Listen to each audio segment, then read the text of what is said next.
और राज्यसभा के एमपी संजय राउत जी। संजय जी, हम देख रहे हैं कुछ समय से जो पार्लियामेंट सेशन चल रहा है वो एक तरह से मतलब डिसरप्ट हो गया है। कई लोग इसको वॉश आउट कह रहे हैं और जो गवर्नमेंट है वो ये अक्यूज कर रही है ऑपोजिशन को, इंक्लूडिंग शिवसेना, कांग्रेस और पार्टीज, कि वो चलने ही नहीं दे रही है पार्लियामेंट को एक जगह जहां पर डिस्कशन होना चाहिए, डिबेट होना चाहिए। डिबेट तो होना ही चाहिए जी, तो क्यों नहीं चल पा रहा है इतने समय से? पार्लियामेंट डेमोक्रेसी की सबसे बड़ी, जिसे हम टेम्पल ऑफ डेमोक्रेसी बोलते हैं, लोकतंत्र की सबसे बड़ी पंचायत बोलते हैं, वहाँ तो डिस्कशन डिबेट होना ही चाहिए। परंपरा है इस देश की डेमोक्रेसी और हमारे सदन की, चाहे लोकसभा हो, चाहे राज्यसभा हो, चाहे विधानसभा हो, जी कुछ भी हो, जहाँ लोगों को चुनकर भेजा जाता है, चाहे अपोजिशन में हो या चाहे ट्रेजरी बेंच पे हो, अपनी बात रखने का पूरा अधिकार है।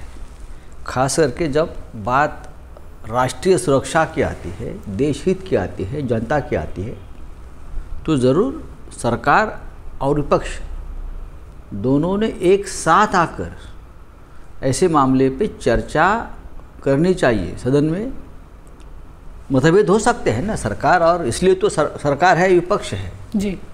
अभी आप इस सत्र की अगर बात कर रहे हो तो मेरा सवाल है सरकार से कि आप विपक्ष को कैसे जिम्मेदार ठहरा सकते हो? सदन चलाने की जिम्मेदारी सबसे पहले सरकार की ही होती है। इसलिए सरकार की होती है कि बिजनेस जो होता है, सरकारी कामकाज होता है, बिल्स होते हैं, फाइनेंस बिल होते हैं और भी विषय होते हैं, उसके बारे में सरकार को बहुत से काम अगर सरकार नहीं करेगी तो काम रुक जाएंगे। लेकिन सरकार को विपक्ष के साथ चर्चा नहीं कर। देखो हमने क्या मांग की है जी। हमने फार्मर्स एक्ट, जो 3 काले कानून है, इसके लिए 2 साल से हज़ारों किसान दिल्ली के बॉर्डर पर बैठे हैं, सदन के सामने जंतर मंतर रोड पर बैठे हैं। हमने मांग किया, उसके ऊपर चर्चा करना चाहते हैं। दूसरी मांग है, जिस तरह से पेट्रोल, डीजल, महंगाई, बेरोज़गारी, ये विषय पर हम चर्चा करना चाहते हैं। कोविड के ऊपर राज्यसभा में चर्चा हो गई ना, कोविड के ऊपर सिचुएशन जो है कोविड का, उसके ऊपर हमने चर्चा की है, सरकार को पूरा सहयोग किया। लेकिन जब कोविड की चर्चा ख़त्म हो रही थी तो पेगासस का मामला आ गया जी। तो ज़रूर लोगों ने ये मामला उठाया दूसरे दिन, क्योंकि बहुत से पत्रकार, पॉलिटिशियंस, ब्यूरोक्रेट्स, कैबिनेट मिनिस्टर्स, उनके नाम उसमें आ गए कि जिसको टारगेट किया है, जो टारगेट्स है।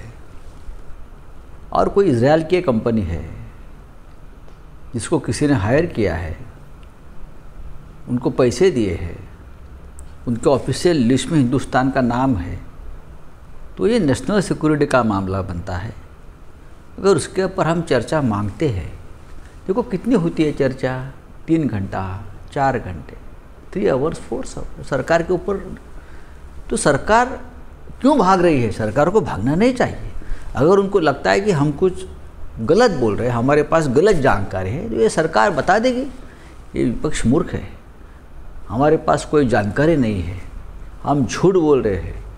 हाँ, उनको अधिकार है बोलने का, चाहे उनके मंत्री हो, चाहे प्रधानमंत्री हो, चाहे होम मिनिस्टर हो, चाहे उनके मेंबर्स हैं। लेकिन सरकार पेगासस की चर्चा से भाग रही है।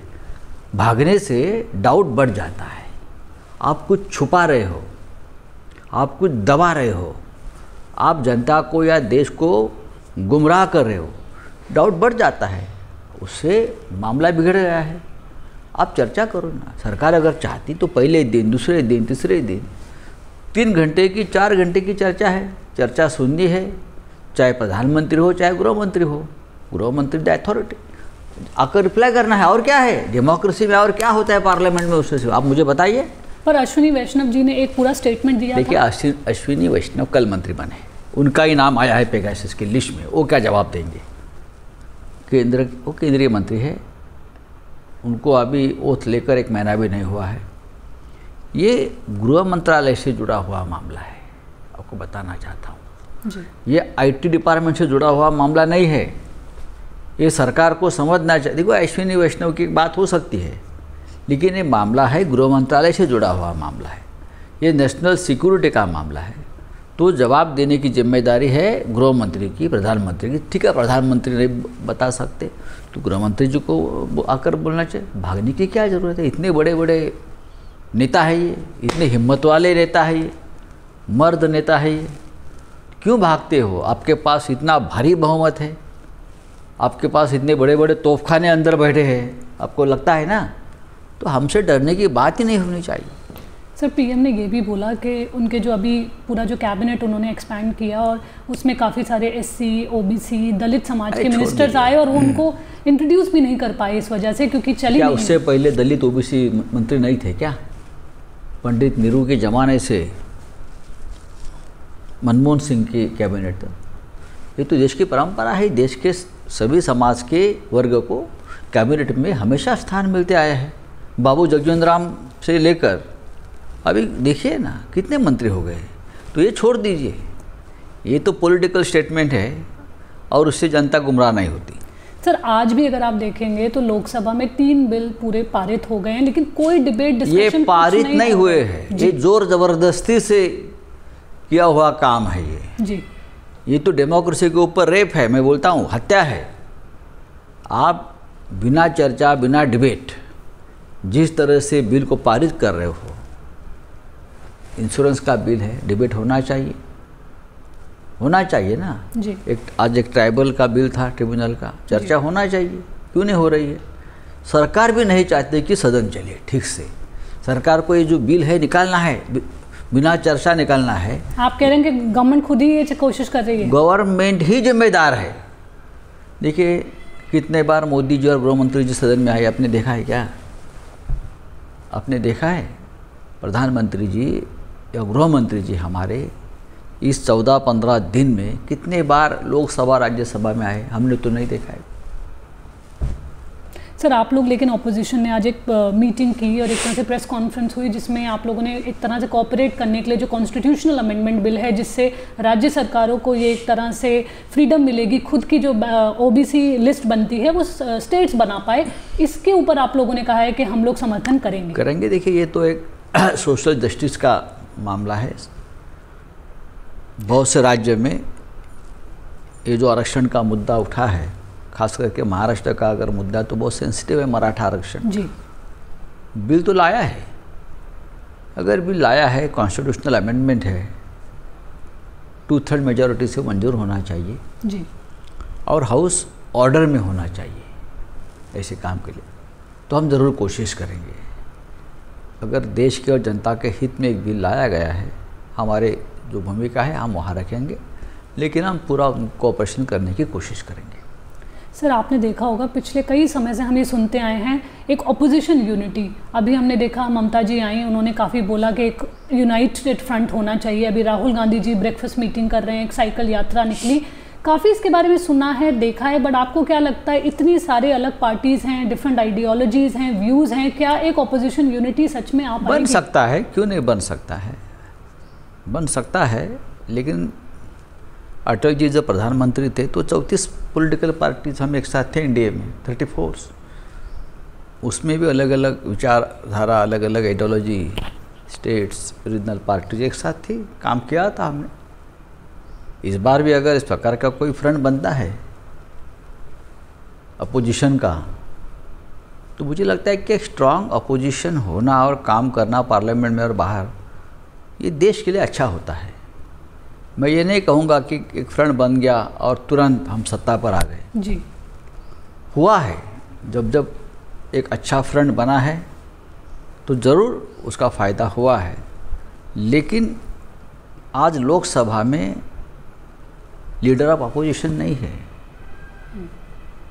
ये अच्छी बात नहीं है देश के डेमोक्रेसी के लिए और पार्लियामेंट्री डेमोक्रेसी के लिए। तो नौबत तो नहीं आएगी। सर, आपने देखा होगा, महाराष्ट्र में आप लोगों की सरकार है, महाविकास आघाड़ी, जिसके पार्ट हैं आप भी। कांग्रेस कुछ बीते समय से कह रही है कि वो बहुत साइडलाइन फील कर रहे हैं इसमें, तो इसके ऊपर क्या कहना चाहेंगे आप? देखिए, एक 4 दिन पहले मेरी राहुल गांधी जी से बात हो गई, मैं खुद उनसे मिला था, 1.5-2 घंटे तक हमारी बातचीत भी हो गई, फिर एक बार मेरी बातचीत हो गई। कांग्रेस भी बराबर के हिस्सेदार है, हिस्सेदारी में है सरकार में। कांग्रेस के पास भी अच्छे पोर्टफोलियोज है, रेवेन्यू है, एनर्जी है, पीडब्ल्यूडी है, एजुकेशन है, मेडिकल एजुकेशन, हायर एजुकेशन है। तो ऐसे कैसे वो फील कर सकती है? मुझे लगता है कि मैंने जब बात की राहुल जी से तो उनका समाधान लगता है हुआ होगा, लेकिन राहुल जी ने इस बारे में कोई मेरे साथ चर्चा नहीं की है।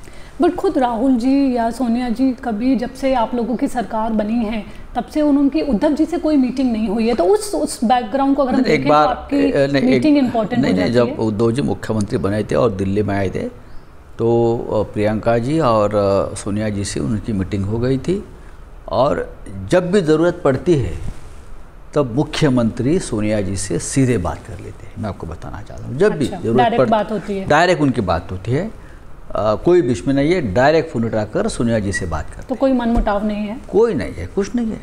तो सरकार ठीक से चलेगी? डेफिनेटली सरकार 2 साल तो हो गए हैं समझ लो, और 3 साल सरकार रहेगी।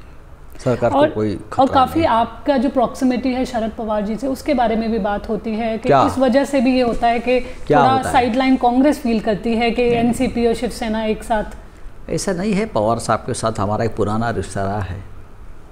देखिए, पवार साहब बहुत बड़े नेता हैं, जनता से, लोगों से जुड़े हुए नेता है, किसानों के नेता है, अनुभवी नेता है, 3 बार राज्य के मुख्यमंत्री रहे हैं जी, राष्ट्रीय स्तर पर केंद्रीय मंत्री, डिफेंस, कृषि। तो उनके साथ हमेशा जब कोई बात आती है तो उनसे हमेशा गाइडेंस हम लेते हैं, यही बात, और क्या होता है। और पवार साहब का भी इस सरकार को पूरा आशीर्वाद है, इसलिए तो सरकार चल रही है ना। ये सरकार 3 पार्टी की सरकार है, एक पार्टी नहीं चला रही है। उसमें से एक प्रमुख दल नेशनलिस्ट कांग्रेस पार्टी है और पवार साहब है, ये भूलना नहीं चाहिए। सर, नेक्स्ट ईयर हम लोग बीएमसी इलेक्शंस भी हैं, इसमें काफ़ी बार कांग्रेस ये कह रही है वो अकेले जाएगी, शिवसेना ने कुछ इंडिकेट किया था कि शायद एक साथ भी हो सकता है। फाइनली क्या अलायंस होगा? अभी तक उस पर चर्चा नहीं। देखिए, अगर हमने एक साथ सरकार चलाना का एग्रीमेंट किया है, एक दूसरे की पार्टी चलाने का एग्रीमेंट नहीं है, तो जिसको जो निर्णय लेना है वो ले लेंगे। हमेशा से शिवसेना ने बीएमसी का इलेक्शन अपने दम पर लड़ा और जीता है जी। अब हम 3 पार्टी एक साथ है तो उसके बारे में धीरे धीरे चर्चा शुरू होगी और हम निर्णय लेंगे क्या करना है, उद्धव जी निर्णय लेंगे। पर बीजेपी ने अभी से ही उसकी तैयारी शुरू कर दी है। तो लोग 50 साल से मुंबई में तैयारी करते हैं हमको हराने की, लेकिन हम हमेशा जीतते आए हैं। सर, आप एक देवेंद्र फडणवीस जी के साथ भी आपकी एक मुलाकात हुई थी लास्ट ईयर, जिसके बारे में काफ़ी इसके बारे में चर्चा उठी थी। आपने कहा था नहीं, एक सामना के इंटरव्यू के लिए आप मिले थे आप लोग, लेकिन वो इंटरव्यू नहीं आया, तो क्या थी मीटिंग? जल्दी आ जाएगा, बाद में कोविड आ गया, बाद में मिलना जुलना कम हो गया। देखिए, महाराष्ट्र में एक परंपरा है, चाहे हमारे पॉलिटिकल डिफरेंसेस हो सकते हैं, लेकिन एक दूसरे से मिलना जुलना होता है, हमेशा बातचीत होती है। जैसे पवार साहब के साथ हमारी सरकार अभी बनी है, लेकिन जब पवार साहब और हमारे में राजनीतिक कोई रिश्ता नहीं था तब भी हम उनसे मिलते थे, उनसे बातचीत होती थी। बाला साहब ठाकरे जी के पास तो हमेशा सभी पार्टी के लोग आते थे, उसमें क्या है, मिलना चाहिए लोगों से। सर, 1-2 आखिरी प्रश्न। अगर ये जो जिस मैंने ऑपोजिशन यूनिटी की बात की, ऐसा अगर फ्रंट आता भी है, एक तरह से आप लोग सब एक साथ मिलकर आते हैं, तो नेता कौन होगा? देखिए, नेता कौन होगा, नेता अपने आप बन जाता है ऐसे समय। बहुत बात तो बिना नेता ही फ्रंट बन जाता है और बाद में उसका नेता चुना जाता है। जब जनता पार्टी की सरकार बनी थी तब उस फ्रंट का कोई नेता नहीं था, मोरारजी देसाई को बाद में नेता बनाया गया। जब जनता दल बना था या और एक फ्रंट बना था तो वीपी सिंह बाद में नेता बनाए गए उस फ्रंट के। तो अब उस वक्त की ज़रूरत होती है, उस वक्त ज़रूरत के अनुसार नेता बनता है। सर, पेगासस वाले पूरे मामले में आप लोगों की क्या डिमांड है एज अ पार्टी? आपकी देखिए, डिमांड क्या है, हमने इतना ही कहा है सबके साथ कि भाई पार्लियामेंट में आप उसके लिए 2-3 घंटे की चर्चा करिए। अपोजिशन को कितना टाइम मिलेगा? कोई 5 मिनट बोलता है, कोई 10 मिनट, ज़्यादा से ज़्यादा कोई 15 मिनट बोल सकता है। अपनी बात रखने के बाद सरकार को जो जवाब देना है सरकार दे दे, लेकिन हमारी बात तो सुनो, हमारी आवाज़ सुनो। आप हमारा आवाज़ दबाएंगे, गला दबाएंगे पार्लियामेंट में, तो लोकतंत्र कैसा रहेगा इस देश में? सीधा सा मामला है ये।